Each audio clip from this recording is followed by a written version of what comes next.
Encíclicas sobre o Rosário. Papa Leão XIII.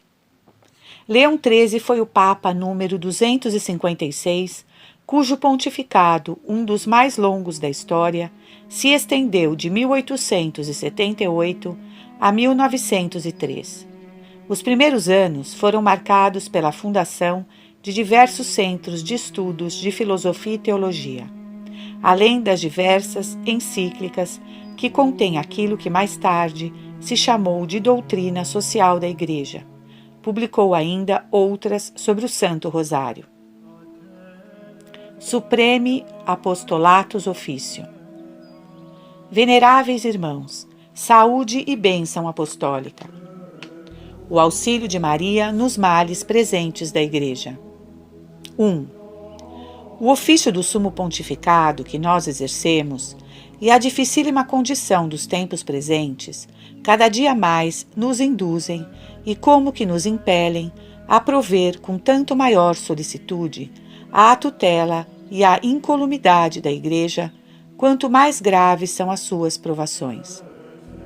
Por isto, enquanto com todas as forças nos aplicamos a salvaguardar por todos os modos os direitos da Igreja e a prevenir e afastar os perigos que ou estão iminentes ou já rondam, sem trégua nos aplicamos a invocar os celestes auxílios, persuadidos de que só com estes a nossa obra e as nossas solicitudes poderão conseguir o êxito desejado.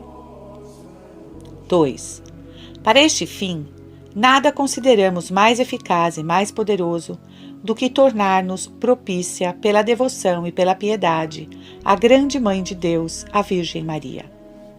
De fato, mediadora, junto a Deus, da nossa paz e dispensadora das graças celestes, ela está sentada no céu, no mais alto trono de poder e de glória, para conceder o auxílio do seu patrocínio aos homens, que entre tantas penas e tantas lutas, fadigosamente caminham para a eterna pátria.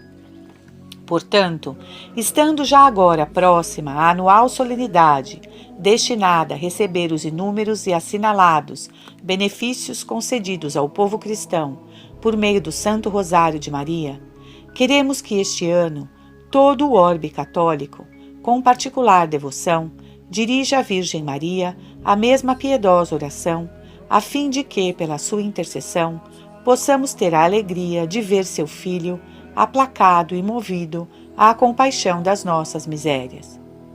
Por tal motivo, julgamos bem, ó veneráveis irmãos, dirigir-vos esta carta, para que, conhecidas as nossas intenções, possais, com a vossa autoridade e com vosso zelo, estimular a piedade dos fiéis a corresponder-vos diligentemente. Poder e bondade de Maria. 3. Nos momentos de apreensão e de incerteza, foi sempre o primeiro e sagrado pensamento dos católicos o de recorrerem a Maria e de se refugiarem na sua maternal bondade. Isto demonstra a firmíssima esperança, antes a plena confiança, que a Igreja Católica, com toda razão, sempre depositou na Mãe de Deus.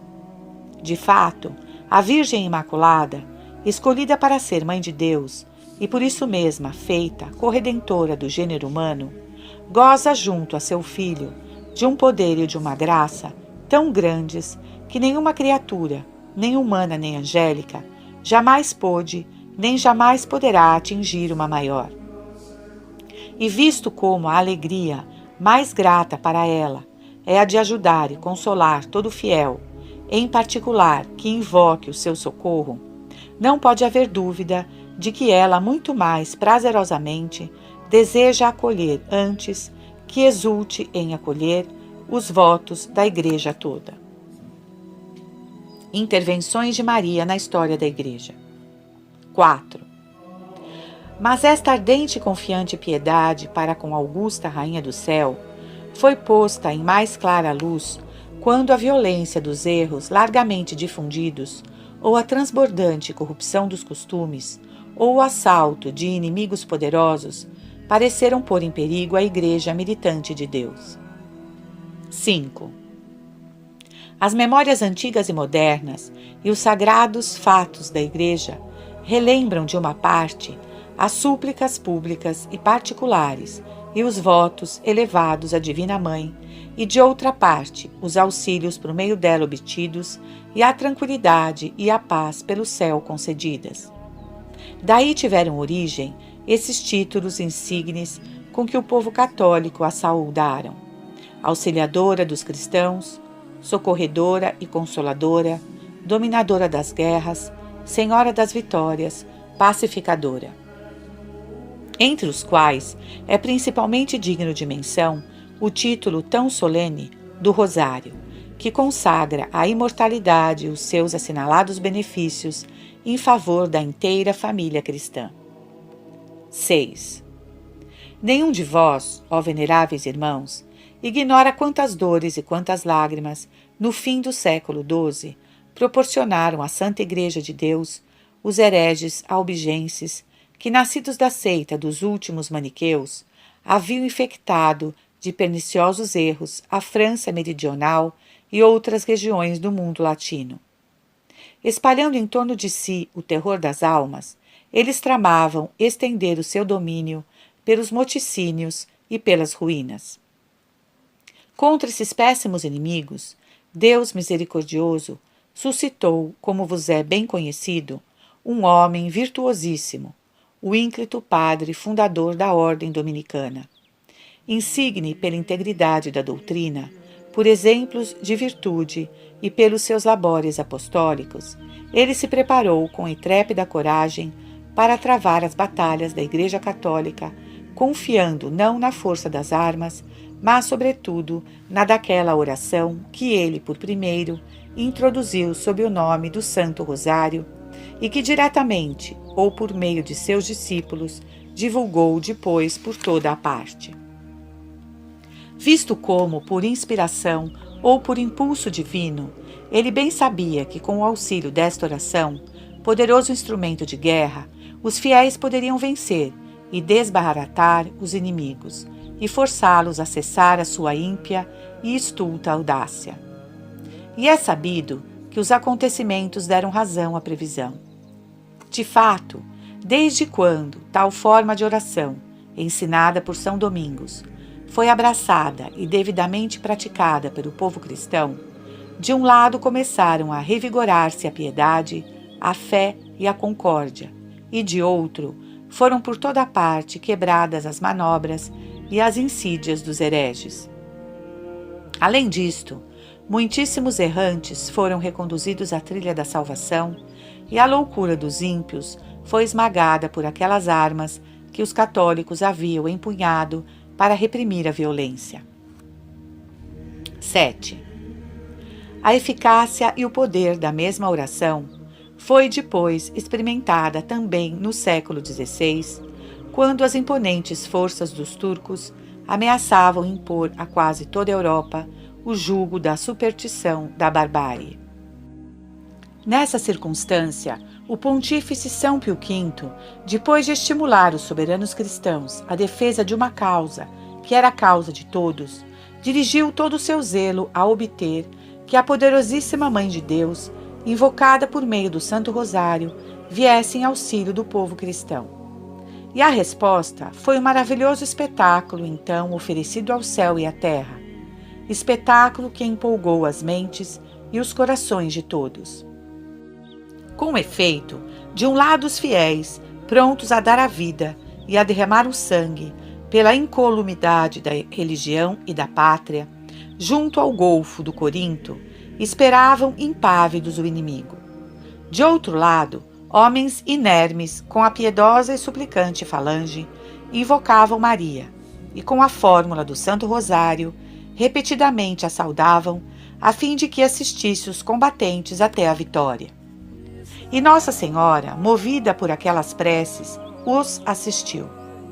Porquanto, havendo a frota dos cristãos travado batalha perto de Lepanto, sem graves perdas dos seus, desbaratou e matou os inimigos, e alcançou uma esplêndida vitória. Por este motivo, o Santo Pontífice, para perpetuar a lembrança da graça obtida, decretou que o dia, aniversário daquela grande batalha, fosse considerado festivo em honra da Virgem das Vitórias, festa que depois Gregório XIII consagrou sob o título do Rosário. 8. Igualmente são conhecidas as vitórias alcançadas sobre as forças dos turcos durante o século passado, primeiramente perto de Timisoara, na Romênia, depois perto da ilha de Corfu, com 2 dias dedicados à Grande Virgem e após muitas preces a ela elevadas sob a forma do rosário. Esta foi a razão que levou o nosso predecessor, Clemente XI, a estabelecer que, com prova de gratidão, a Igreja toda celebrasse cada ano a solenidade do Santo Rosário. Louvores do Rosário. 9. Portanto, visto que os fatos demonstram o quanto esta oração é agradável à Virgem e o quanto é eficaz na defesa da Igreja e do povo cristão, em alcançar os divinos favores para os simples indivíduos e para a sociedade inteira, não há de causar nenhuma admiração que também outros nossos predecessores, com palavras de fervoroso encômio, se hajam aplicado a incrementá-la.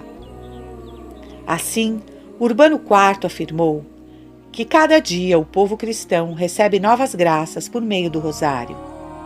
Sisto IV proclamou que esta forma de oração é oportuna não só para promover a honra de Deus e da Virgem, mas também para afastar os perigos que o mundo nos prepara. Leão X disse-a, instituída contra os heresiarcas e contra o serpear das heresias. E Júlio III chamou-lhe ornamento da Igreja de Roma. Igualmente Pio V, falando dessa oração, disse que, ao difundir-se ela, os fiéis inflamados por aquelas meditações e afervorados por aquelas preces, começaram de repente a transformar-se em outros homens. As trevas das heresias começaram a dissipar-se, e mais clara começou a manifestar-se a luz da fé católica. Finalmente, Gregório XIII declarou que o rosário foi instituído por São Domingos para aplacar a ira de Deus e para obter a intercessão da bem-aventurada Virgem. O rosário e os males dos tempos presentes. 10. Movido por essas considerações e pelos exemplos dos nossos predecessores, julgamos asaz oportuno, nas presentes circunstâncias, ordenar solenes preces, a fim de que a Virgem Augusta, invocada por meio do Santo Rosário, nos impetre de Jesus Cristo, seu Filho, auxílios iguais às necessidades. 11.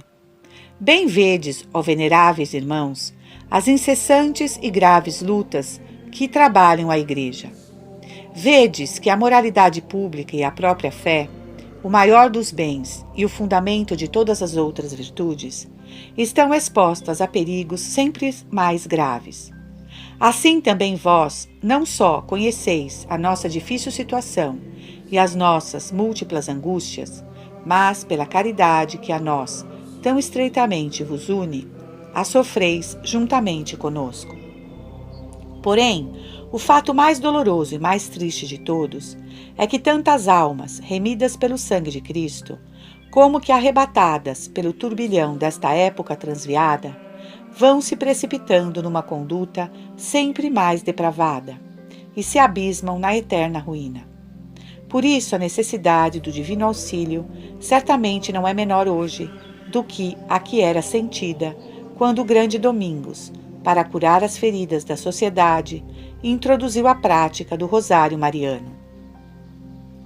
Iluminado do alto, ele viu claramente que para os males do seu tempo não havia remédio mais eficaz do que reconduzir os homens a Cristo, que é caminho, verdade e vida, mediante a frequente meditação da redenção por ele operada, e interpor junto a Deus a intercessão dessa Virgem, a quem foi concedido aniquilar todas as heresias.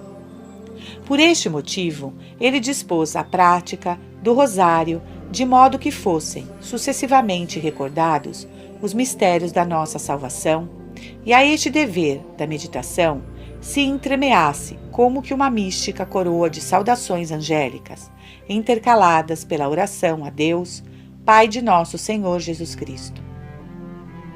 Nós, pois, que andamos procurando um igual remédio para não diversos males, não duvidamos de que a mesma oração, pelo Santo Patriarca, introduzida com tão notável vantagem para o mundo católico, tornar-se-á eficacíssima para auxiliar também as calamidades dos nossos tempos.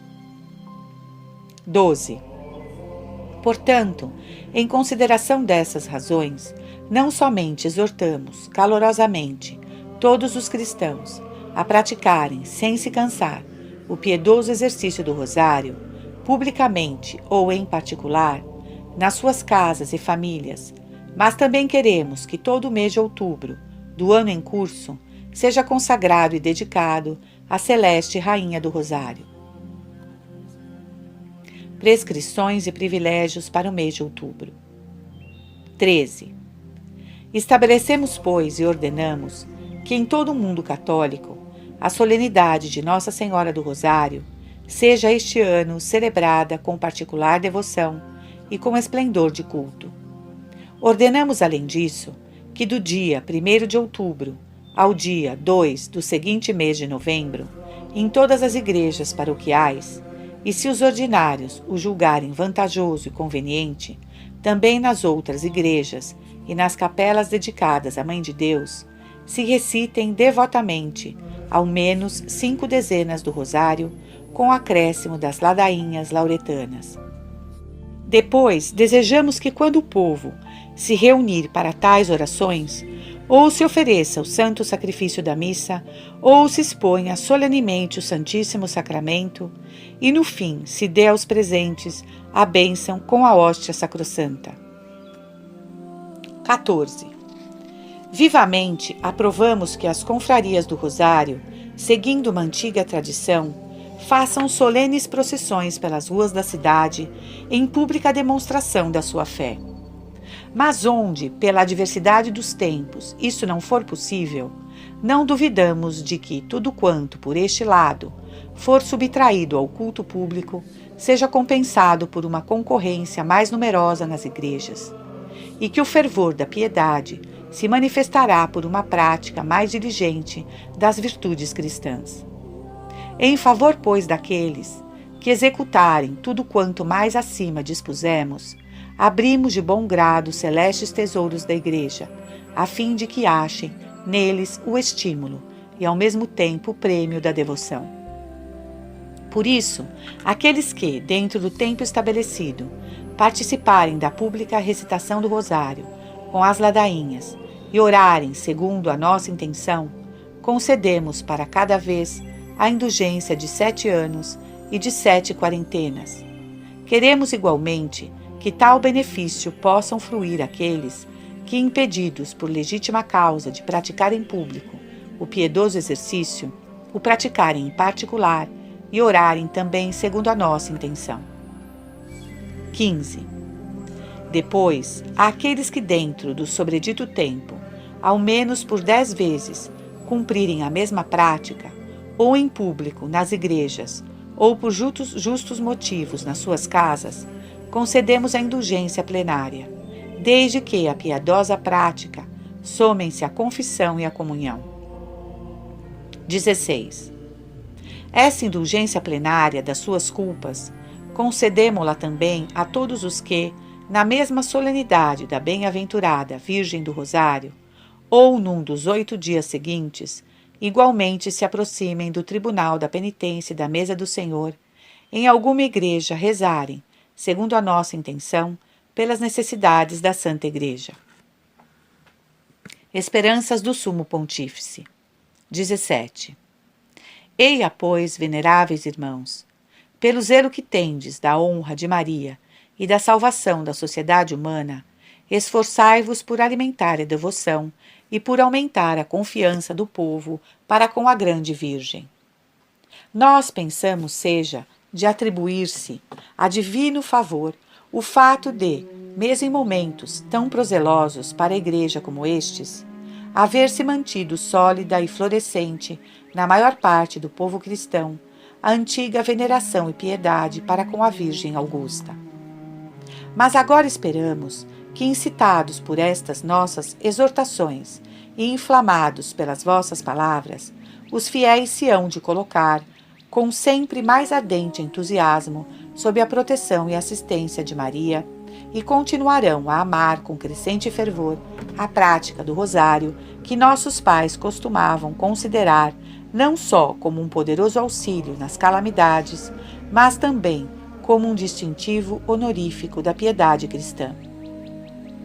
A celeste padroeira do gênero humano acolherá benigna as humildes e unânimes preces que lhe dirigirmos, e complacente obter-nos-á que os bons se revigorem na prática da virtude, que os desviados caiam em si e se emendem, e que Deus, justo vingador das culpas, dobrando a misericórdia e a clemência, afaste os perigos e restitua ao povo cristão e à sociedade a tão desejada tranquilidade.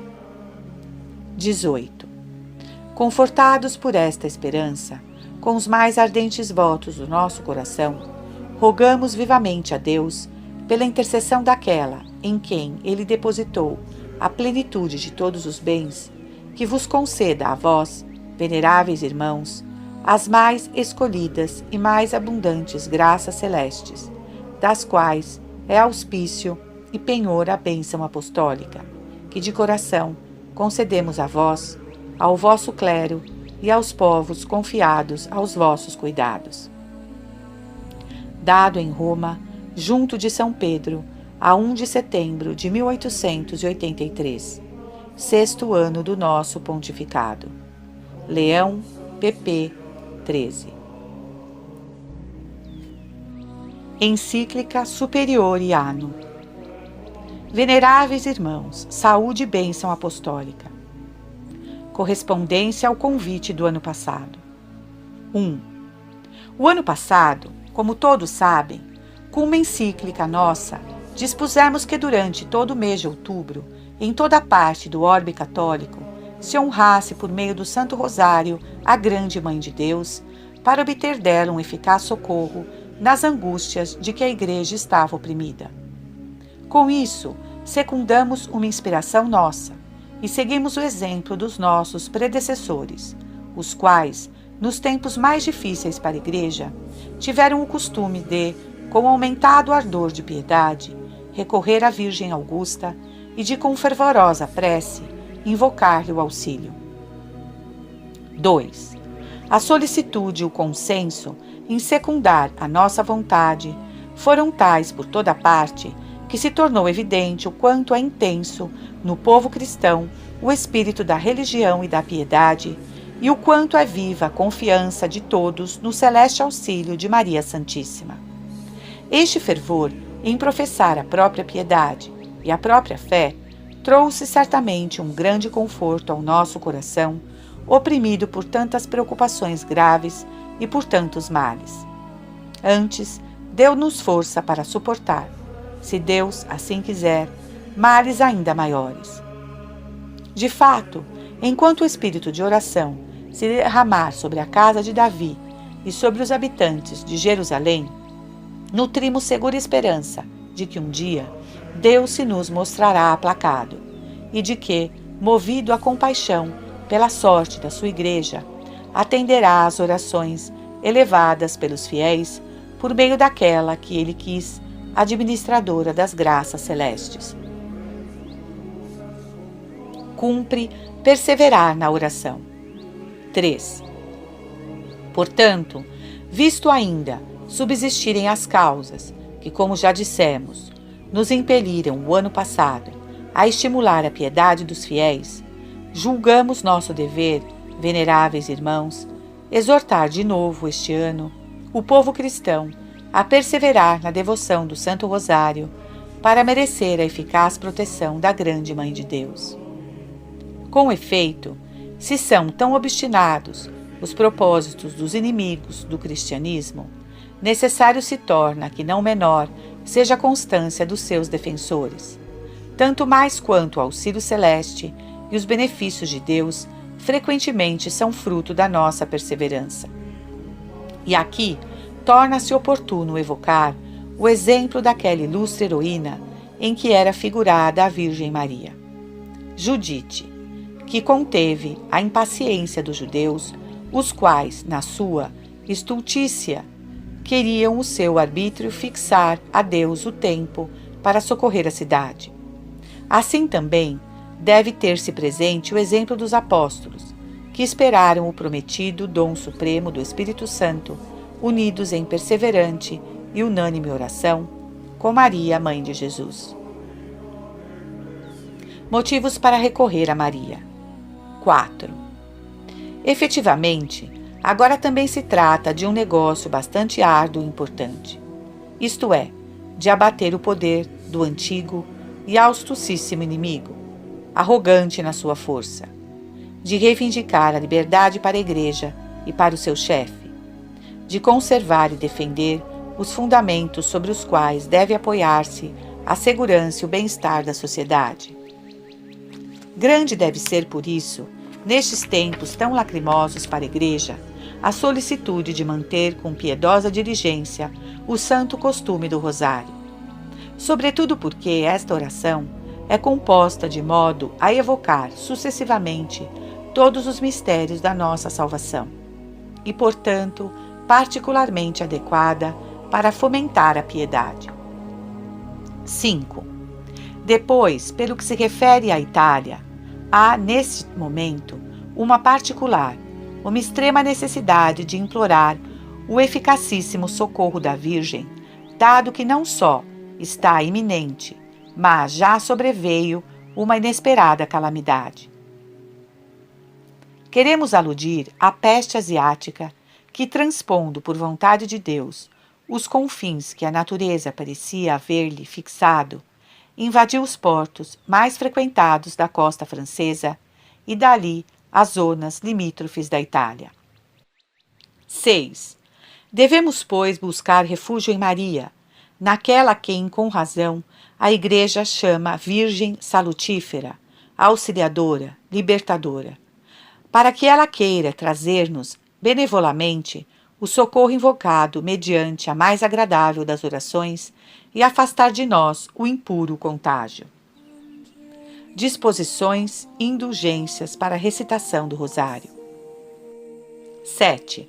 Por tal motivo, aproximando-se o mês de outubro, em que o orbe católico celebra a festa de Nossa Senhora do Rosário, deliberamos renovar neste ano todas as prescrições do ano passado. 8. Portanto, decretamos e ordenamos que a partir de 1º de outubro até 2 de novembro seguinte, em todas as igrejas paroquiais e nos oratórios públicos dedicados à Mãe de Deus, ou mesmo nos outros, a juízo do ordinário, seja diariamente recitadas ao menos 5 dezenas do rosário com as ladainhas.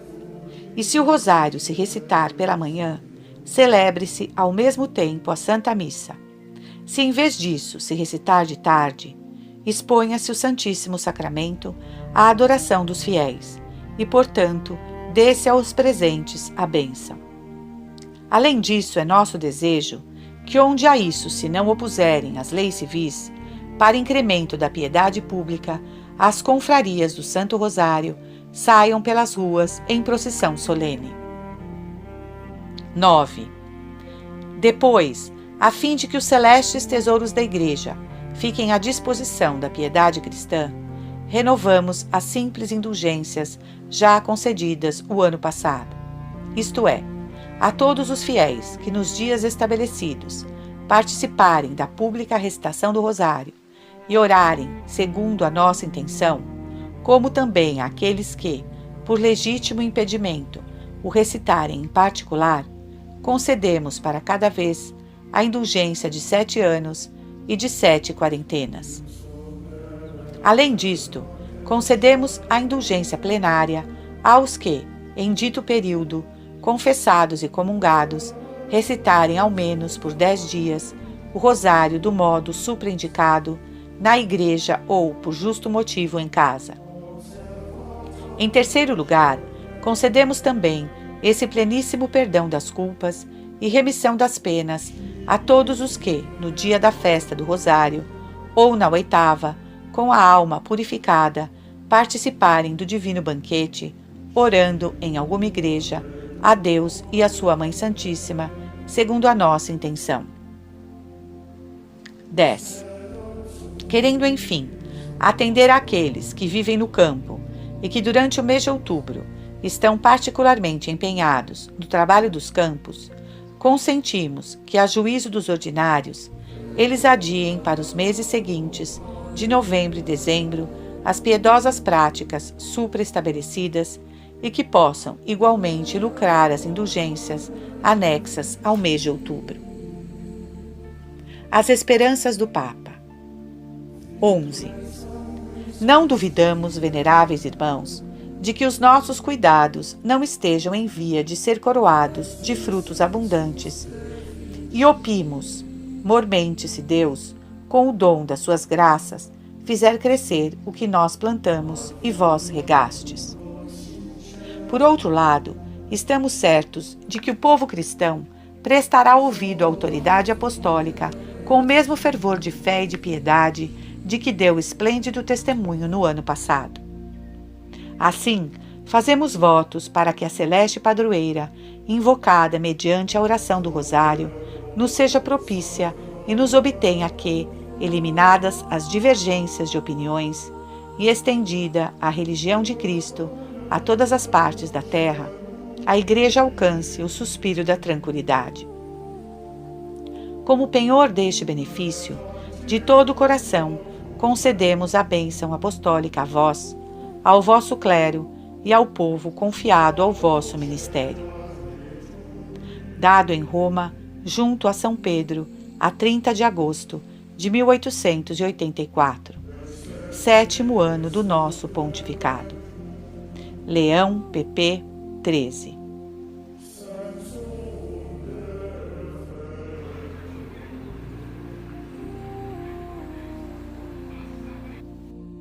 Encíclica Octobre Mense. Veneráveis irmãos, saúde e bênção apostólica. Convite ao Rosário.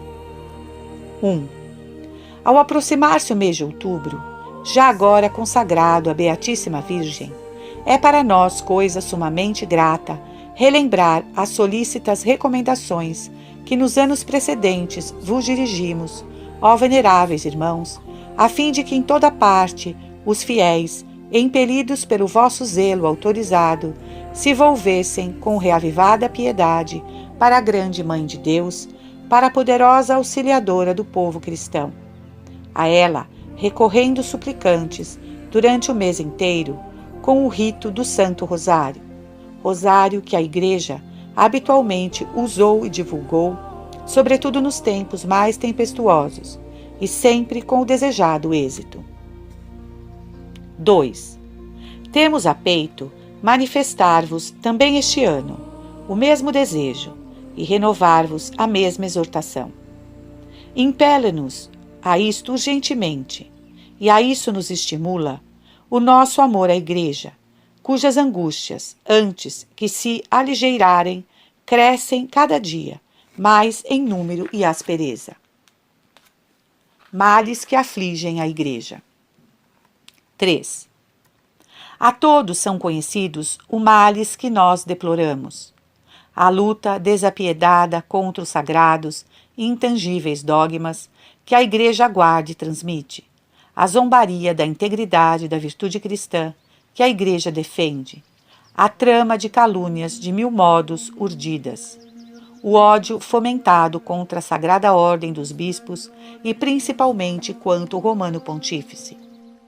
Os ataques dirigidos com a mais impudente audácia e a criminosa impiedade contra a própria divindade de Cristo, no intuito de extirpar pelas raízes e de destruir a obra divina da redenção, que força alguma poderá jamais destruir nem cancelar.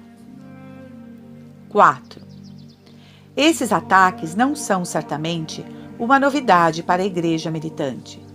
Porquanto, depois do aviso dado por Cristo aos apóstolos, ela sabe que, para instruir os homens no caminho da verdade e guiá-los à salvação eterna, ela deve todo dia descer a campo e travar combate. E na realidade, nos séculos, ela sempre lutou intrepidamente até o martírio, considerando como sua precípua alegria e glória o poder unir o seu sangue ao do seu fundador, no qual está depositada a segura esperança da prometida vitória. 5. Por outra parte, entretanto, não podemos ocultar-nos o profundo senso de tristeza que penetra os melhores ante esta contínua tensão de batalha. De fato, é motivo de imensa tristeza ver o grande número dos que, pela perversidade dos erros e por esta insolente atitude contra Deus, são arrastados para longe e impelidos para o abismo. O grande número dos que, pondo no mesmo plano todas as formas de religião, pode-se dizer que já estão na iminência de abandonar a fé divina. O número notável dos que são cristãos só de nome e não cumprem os deveres da sua fé. E ainda mais nos aflige, nos atormenta o ânimo, o considerarmos que a causa principal de tais ruinosos e deploráveis males está na exclusão completa da Igreja das ordenações sociais, enquanto de propósito se hostiliza a sua salutar influência. E nisto é de reconhecer um grande e merecido castigo de Deus, o qual cega miseravelmente as nações que se afastam dele. A necessidade da oração. 6. Este estado de coisas mostra, com evidência sempre maior, o quanto é necessário que os católicos orem e supliquem a Deus com fervor e perseverança, sem nunca cessar. 1 Timóteo 5,17. E não somente em particular, porém ainda mais em público. Reunidos nos sagrados templos, conjurem Deus a se dignar, na sua infinita bondade, de livrar a sua Igreja dos homens insolentes e malvados. 2 Timóteo 3,2. E a reconduzir os povos ao caminho da salvação e da razão, na luz e no amor de Cristo. 7. Espetáculo incrível e maravilhoso.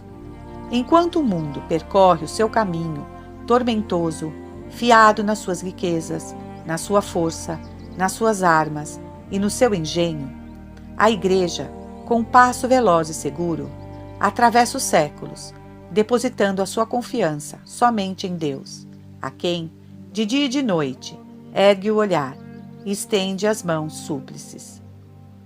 Porque, embora na sua prudência não desdenhe os socorros humanos, que pela bondade divina os tempos lhe oferecem, todavia, não é nestes meios que ela deposita sua principal esperança, mas sim na oração, coletiva e insistente, elevada ao seu Deus. Nesta fonte, ela alimenta e fortifica a sua vida, porque elevando-se, mediante a oração assídua, acima das vicissitudes humanas e mantendo-se constantemente unida a Deus, é-lhe dado viver, plácida e tranquila, da própria vida de Cristo. E nisto ela é fiel imagem de Cristo, a quem o horror dos tormentos, sofridos pelo nosso bem, nada diminuiu, nem tirou da beatíssima luz e da felicidade que lhe são próprias.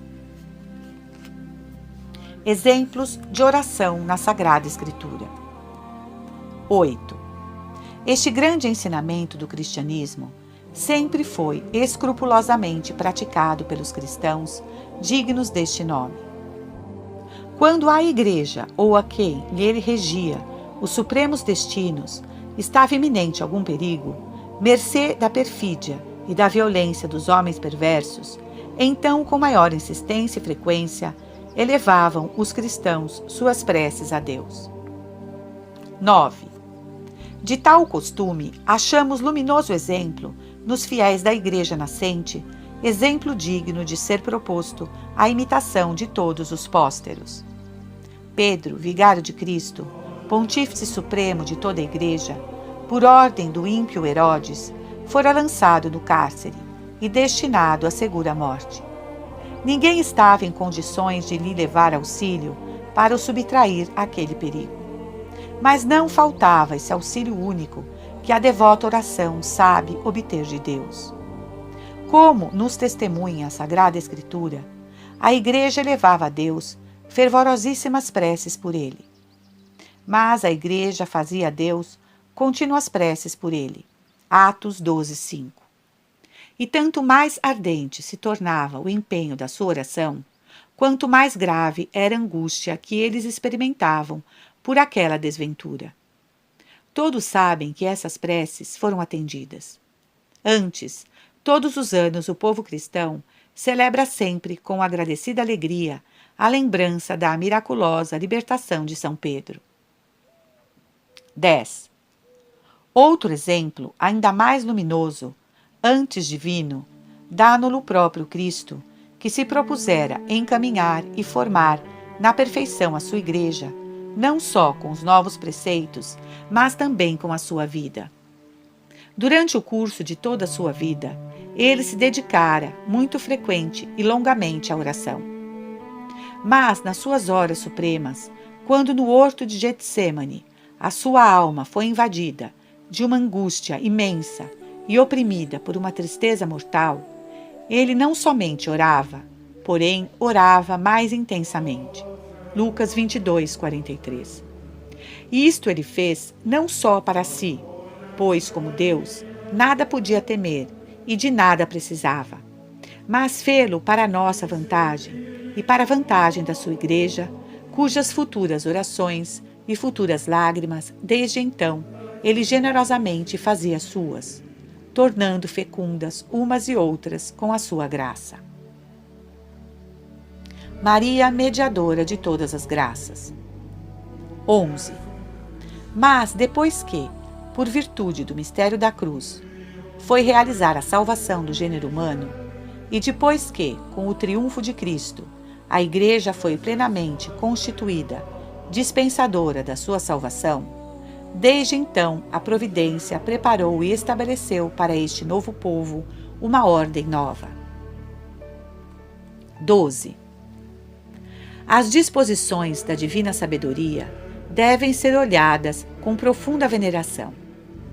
O Filho eterno de Deus, querendo assumir a natureza humana para redimi-la e nobilitá-la, e, portanto, para contrair um místico consórcio com o gênero humano, não deu cumprimento a este seu desígnio, senão depois de obter o livre consentimento daquela que fora designada para sua mãe e que, em certo sentido, representava todo o gênero humano.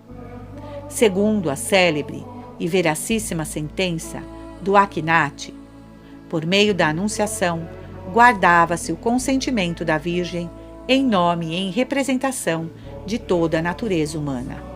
Suma Teológica 3a. Por consequência, pode-se com toda a verdade e rigor afirmar que, por divina disposição, nada nos pode ser comunicado do imenso tesouro da graça de Cristo. Sabe-se que a glória e a verdade vierem de Jesus Cristo. João 1,17. Senão por meio de Maria. De modo que, assim como ninguém pode achegar-se ao Pai Supremo, senão por meio do Filho, assim também, ordinariamente, ninguém pode achegar-se a Cristo, senão por meio de sua mãe. 13. Quanta sabedoria e misericórdia resplandece nesta disposição da divina providência. Que compreensão da debilidade e fragilidade humana. De fato, nós cremos na infinita bondade de Cristo e por ela lhe rendemos louvor. Mas também cremos na sua infinita justiça e desta temos temor. Sentimos uma profunda gratidão pelo amor do Salvador, que por nós deu generosamente o seu sangue e a sua vida, mas ao mesmo tempo tememo-lo no seu caráter de juiz inexorável. Apreensivos pela consciência dos nossos pecados, precisamos por isto de um intercessor e de um patrono, que de um lado goze de alto grau do favor divino e de outro seja de ânimo tão benévolo que a ninguém recuse o seu patrocínio, nem mesmo aos mais desesperados, e ao mesmo tempo infunda confiança na divina clemência àqueles que abatidos jazem no desconforto. Mãe de Deus e Mãe dos homens. 14. Pois bem, essa eminentíssima criatura é justamente Maria. Certamente ela é poderosa, porque é Mãe de Deus onipotente. Porém, o que é mais consolador é amorosa, de uma extrema benevolência, de uma indulgência sem limites. Tal nola deu o próprio Deus, que, havendo-a escolhido para a mãe de seu unigênito, infundiu-lhe, por isso mesmo, sentimentos requintadamente maternos, capazes somente de bondade e de perdão. Tal nola mostrou Jesus, quer quando consentiu em ser sujeito e obedecer a Maria como um filho à sua mãe, quer quando, do alto da cruz, confiou às suas amorosas solicitudes todo o gênero humano na pessoa do discípulo de João. Tal, enfim, se mostrou ela mesma quando, acolhendo generosamente a pesada herança que lhe deixava seu filho moribundo, desde aquele momento começou a cumprir para com todos os seus deveres de mãe. O recurso a Maria na tradição cristã. 15. Este plano de terna misericórdia, executado por Deus em Maria e ratificado por Cristo com a sua última vontade, foi desde o início compreendido com imensa alegria pelos santos apóstolos e pelos primeiros fiéis. Foi compreendido e ensinado pelos venerandos padres da Igreja, foi concordemente compreendido em todos os tempos pelo povo cristão. E mesmo quando a tradição e a literatura se calassem, esta verdade seria igualmente atestada com grandíssima eloquência pela voz que irrompe do coração de cada cristão. Sem uma fé divina, não se explicaria o imperioso impulso que nos impele e docemente nos arrasta para Maria. O vivo desejo, ou melhor, a necessidade que sentimos de procurar refúgio na proteção e no auxílio daquela a quem podemos confiar plenamente os nossos projetos e as nossas ações, a nossa inocência e o nosso pensamento, os nossos tormentos e as nossas alegrias, as nossas preces e os nossos votos, em suma, todas as nossas coisas. A doce esperança e a confiança, por nós nutridas, de que aquilo que seria menos aceito a Deus, porque apresentado por nós, indignos pecadores, poderá tornar-se-lhe agradabilíssimo, se o confiarmos à sua Mãe Santíssima. Quanto mais a alma se alegra com a verdade e suavidade destes pensamentos, outro tanto se entristece por causa daqueles que, privados da fé divina, não honram Maria, antes não a consideram nem mesmo como mãe. E ainda mais se entristece o nosso coração por causa daqueles que, embora participantes da Santa Fé, ousam acusar os bons de excessivo e exagerado culto para com Maria, ofendendo com isso grandemente a piedade filial.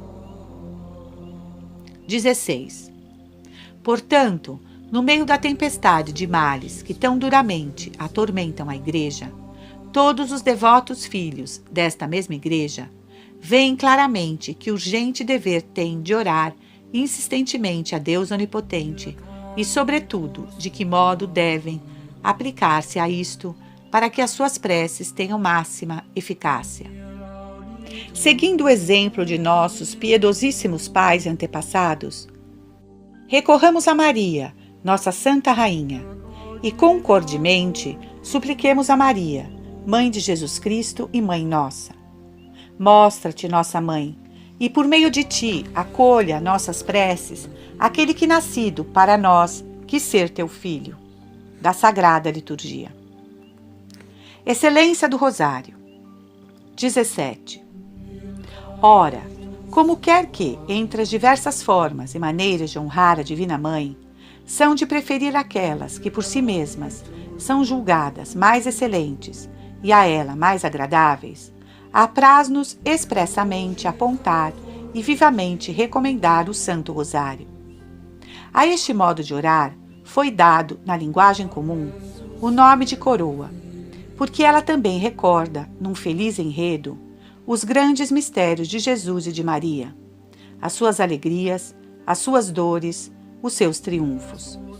Se os fiéis meditarem e contemplarem devotamente, na ordem devida, esses augustos mistérios, aurirão deles um admirável auxílio, quer em alimentar a sua fé e em preservá-la da ignorância e do contágio dos erros, quer em elevar e fortalecer o vigor do seu espírito.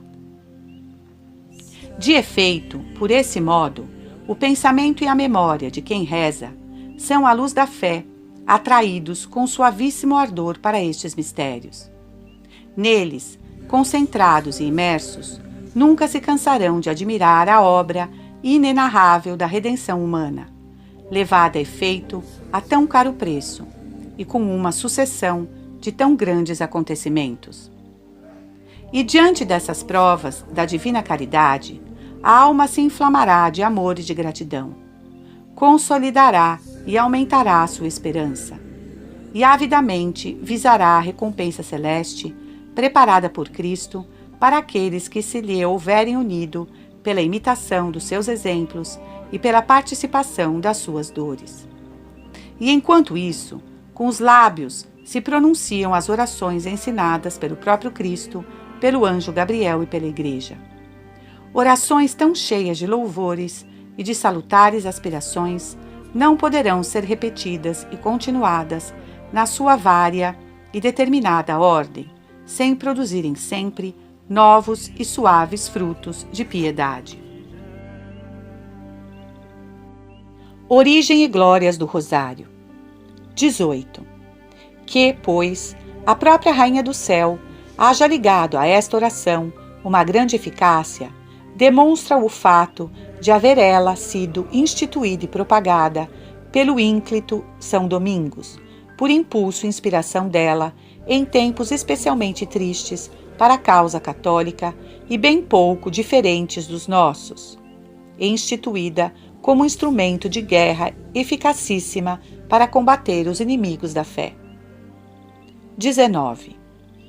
Com efeito, a seita herética dos albigenses, ora sorrateira, ora abertamente, invadira numerosas regiões. Espantosa descendência dos maniqueus, repetia ela os monstruosos erros destes e renovava as suas hostilidades, as suas violências, o seu ódio profundo contra a Igreja. Contra esta turba tão perniciosa e arrogante, já agora pouco ou nada se podia contar com os auxílios humanos, quando o socorro veio manifestamente de Deus por meio do Rosário de Maria. Assim, graças à Virgem, gloriosa e debeladora de todas as heresias, as forças dos ímpios foram abatidas e quebradas, e a fé de muitíssimos ficou salva e intacta.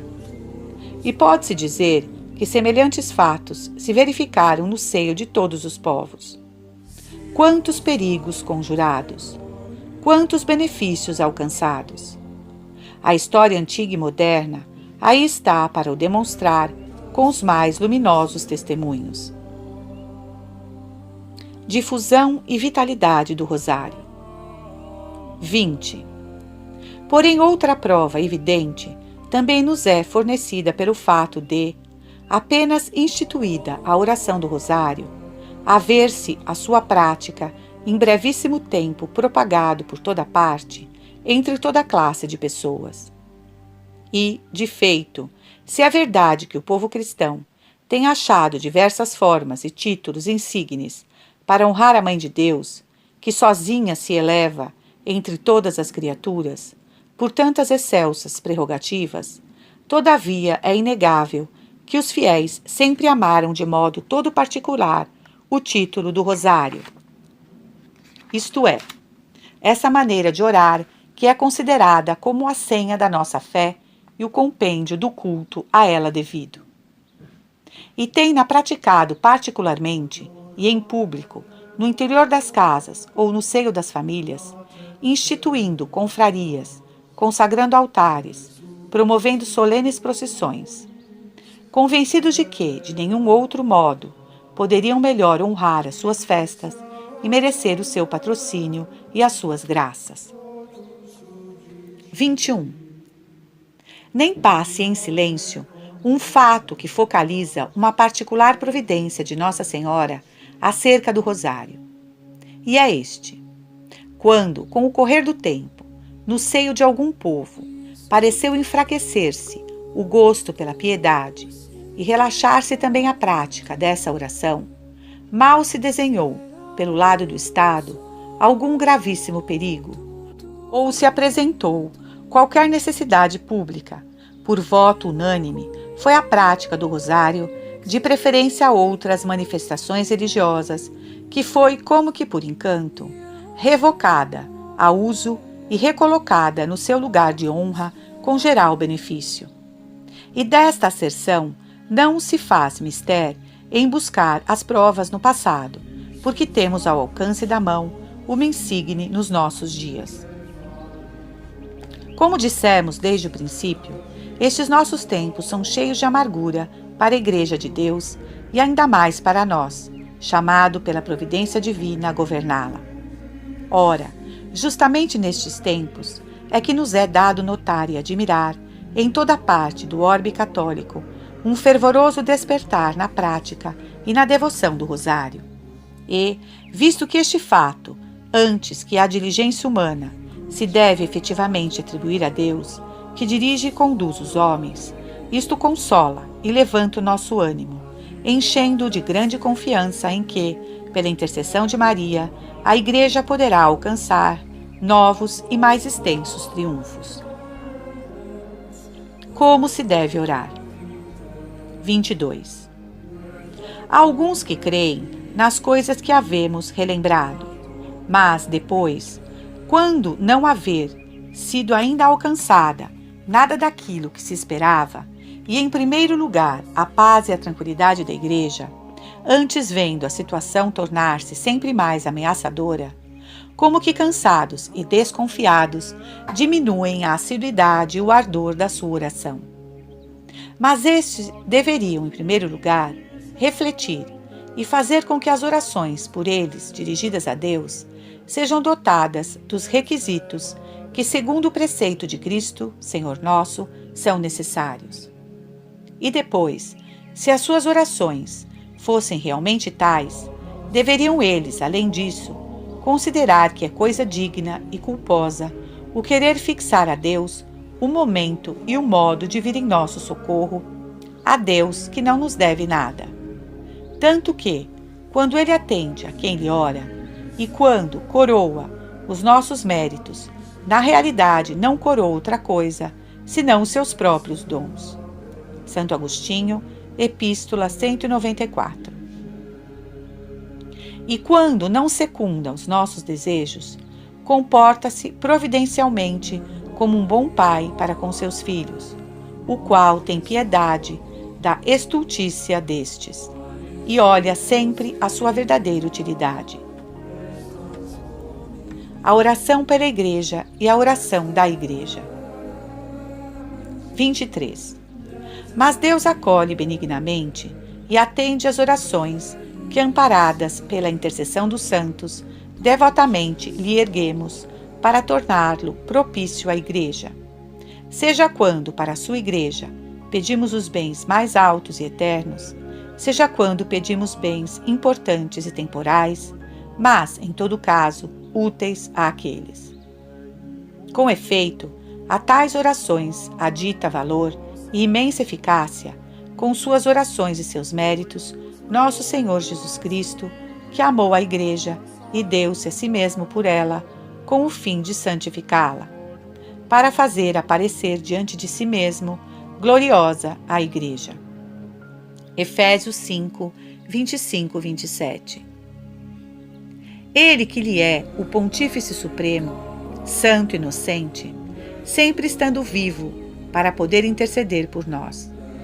Ele que, nas suas orações e súplicas, crêmo-lo por fé divina, sempre consegue o seu intento. 24. Portanto, no que diz respeito aos interesses da Igreja, é sabido que as mais das vezes ela deve lutar com adversários formidáveis por ódio e poder. E sobejas vezes deve ela doer-se de que pelos seus inimigos lhe sejam arrancados os seus bens, limitada e oprimida a sua liberdade, atacada e desprezada a sua autoridade, e, em suma, infligidos danos e violências de todo o gênero. E, se nos perguntarem por que razão a maldade destes não chega ao cúmulo da injustiça que eles se propõem e se esforçam por atingir, e de outra parte, por que razão a Igreja, mesmo no meio de tantas vicissitudes, refulge sempre, conquanto de modos diversos, da mesma grandeza e da mesma glória, e continua a progredir, justo é atribuir à verdadeira causa de um e de outro fato o poder da oração unânime da Igreja. Não podendo humanamente explicar-se como a iniquidade, mesmo tão descarada, seja contida dentro dos limites tão estreitos, ao passo que a Igreja, embora mantida em opressão, alcança, sem embargo, tão esplêndidos triunfos. E isto parece ainda mais evidente no campo desses bens de que a Igreja se serve para conduzir os homens à posse do bem supremo. Visto haver ela nascido justamente para esta missão, a sua oração deve ter uma grande eficácia em obter que se cumpra perfeitamente sobre os homens o desígnio da providência e misericórdia de Deus. De modo que, quando os homens oram com a Igreja e por meio da Igreja, em definitivo, impetram e obtêm aquilo que, desde a eternidade, Deus Onipotente dispusera a conceder. São Gregório Magno. Os milagres da oração. 25. Neste mundo, a mente humana falha em face dos excelsos planos da divina providência. Mas dia virá em que o próprio Deus, na sua grande bondade, nos manifestará as causas e o enredo dos acontecimentos, e então aparecerá claramente que poderosa eficácia de impetração teve nesta ordem de coisas o dever da oração. Então ver-se-á que foi justamente por virtude da oração que muitos, mesmo em meio à grande corrupção do mundo depravado, se conservaram puros e isentos de toda a contaminação de carne e de espírito, realizando a santificação no temor de Deus. 2 Coríntios 7:1. Que outros, quando estavam a ponto de ceder ao mal, não somente se contiveram, mas do perigo e da tentação tiraram o acréscimo de virtude. Que outros, já derrubados por um estímulo interior, foram impelidos a levantar-se e a lançar-se no amplexo de Deus misericordioso. 26. Por isto nós conjuramos todos a quererem meditar atentamente essas verdades, a não se deixarem seduzir pelos ardis do antigo inimigo, a nunca abandonarem por motivo algum a prática da oração. Antes os exortamos a perseverarem nela, sem nunca se cansarem. E, em primeiro lugar, lembre-se de implorar o mais alto de todos os bens, a salvação eterna de todos, a incolumidade da Igreja. Depois disto, poderão invocar de Deus os outros bens, que concernem a prosperidade temporal, contanto que sejam resignados à sua justíssima vontade e que, atendidos ou não nas suas orações, saibam render-lhe graças como ao mais benfazejo dos pais. Por último, recomendamo-lhes orarem com este espírito de religião e de piedade que sempre convém quando se trata com Deus, como costumavam fazer os santos e como fazia o nosso próprio Redentor e Mestre, com fortes gritos e lágrimas. Hebreus 5:7. Com a oração, a mortificação. 27. A esta altura, a dor e o afeto de pai impelem-nos a implorar de Deus, doador de todos os bens, para todos os filhos da Igreja, não somente o espírito da oração, mas também o da mortificação. Isto fazendo de todo o coração. Nós exortamos todos, com a mesma solicitude, a praticarem esta virtude tão estreitamente unida à outra. Porquanto, se a oração conforta a alma, robustece-a e eleva às coisas celestes, a mortificação habitua-nos a dominar-nos a nós mesmos e especialmente o corpo, que por motivo de antiga culpa é o mais perigoso inimigo da razão e da lei evangélica. Há entre estas virtudes, como é evidente, um nexo indissolúvel. Elas se ajudam reciprocamente e juntas tendem ao mesmo fim, que é o de desapegar o homem, nascido para o céu, das coisas caducas deste mundo, para elevá-lo quase a uma celeste intimidade com Deus. Ao contrário, aquele que tem o ânimo aceso pelas paixões e amolecido pelos prazeres, tem náusea das alegrias celestes que nunca experimentou. A sua oração não passa de uma voz fria e lânguida, certamente indigna de ser escutada por Deus. O exemplo dos santos. 28. Temos sob os olhos os exemplos de mortificação a nós deixados pelos santos. Pois bem, era justamente esse espírito de mortificação que tornava aceitas a Deus as suas orações. Tanto que, como nos atesta a história sagrada, eles tiveram até mesmo o poder de operar milagres. Esses santos eram assíduos em regular e refrear a mente, o coração e as paixões. Submetiam-se sempre com grande docilidade e humildade à doutrina de Cristo, aos ensinamentos e aos preceitos da sua Igreja. Nada queriam, nada recusavam, sem antes haver sondado a vontade de Deus. Nas suas ações, não se propunham outro escopo senão a maior glória de Deus. Continham e reprimiam energicamente os apetites da carne, tratavam o próprio corpo duramente e sem piedade, e por amor da virtude, abstinham-se até mesmo das coisas por si mesmas lícitas. Assim podiam com razão aplicar a si mesmos as palavras que o apóstolo Paulo dizia de si: já que nossa cidadania é nos céus, Filipenses 3:20. E pela mesma razão, as suas orações eram tão eficazes em lhe tornar Deus propício e benigno. Necessidade da penitência. 29. Certamente, nem a todos é dada a possibilidade, nem todos têm a obrigação de fazer o mesmo, mas cada um é obrigado, segundo o seu poder, a mortificar a sua vida e os seus costumes. Exige-o a justiça divina, a qual é dada estrita satisfação das culpas cometidas. E é preferível dar esta satisfação, enquanto se está em vida, com penitências voluntárias, porque assim também se tem o mérito da virtude. Além disto, já que nós todos estamos unidos e vivemos no corpo místico de Cristo, que é a Igreja, daí se segue, consoante São Paulo, que tal como os gozos, assim também as dores de um membro são comuns a todos os outros membros. Quer dizer que os irmãos cristãos devem ir voluntariamente em auxílio dos outros irmãos nas suas enfermidades espirituais ou corporais, e na medida em que estiver em seu poder, cuidar da cura deles. Os membros tenham a mesma solicitude um com os outros, e se um membro sofre, sofrem com ele todos os membros. Ou se tem glória um membro, todos os membros se regozijam com ele. Ora, vós sois corpo de Cristo, e particularmente sois membros deste.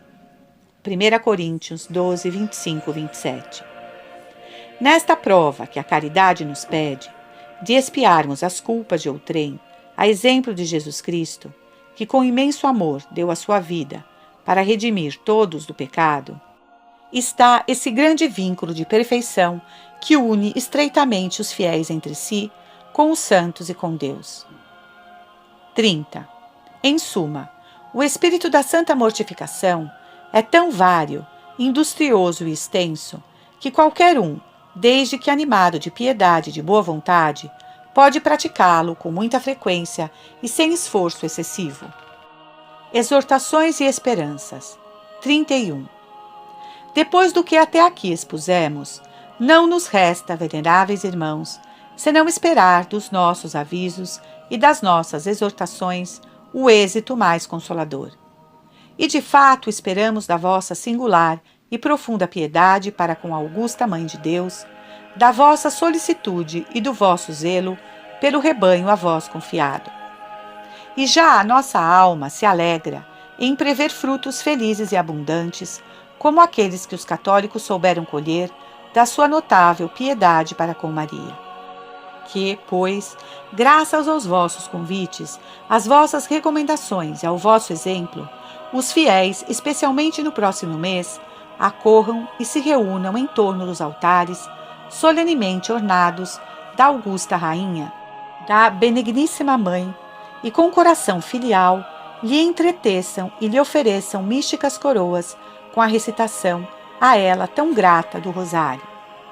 De nossa parte, confirmamos e ratificamos não só as prescrições, já outras vezes dadas a propósito, mas também as sagradas indulgências já concedidas.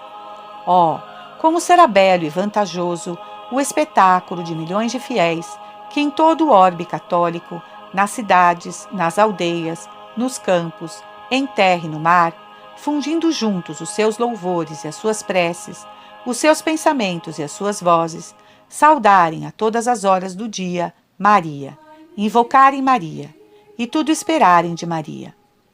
Rogue-lhe todos com confiança, queira ela obter de seu filho que as nações transviadas voltem às instituições e aos princípios cristãos, nos quais assenta a base do bem-estar público e da qual jorram os benefícios da desejada paz e da verdadeira felicidade. Porém, ainda mais insistentemente, lhe peçam aquilo que deve estar no ápice dos desejos de todos os bons, ou seja, a liberdade da Igreja e a pacífica posse desta liberdade, de que ela não se serve senão para proporcionar aos homens o bem supremo.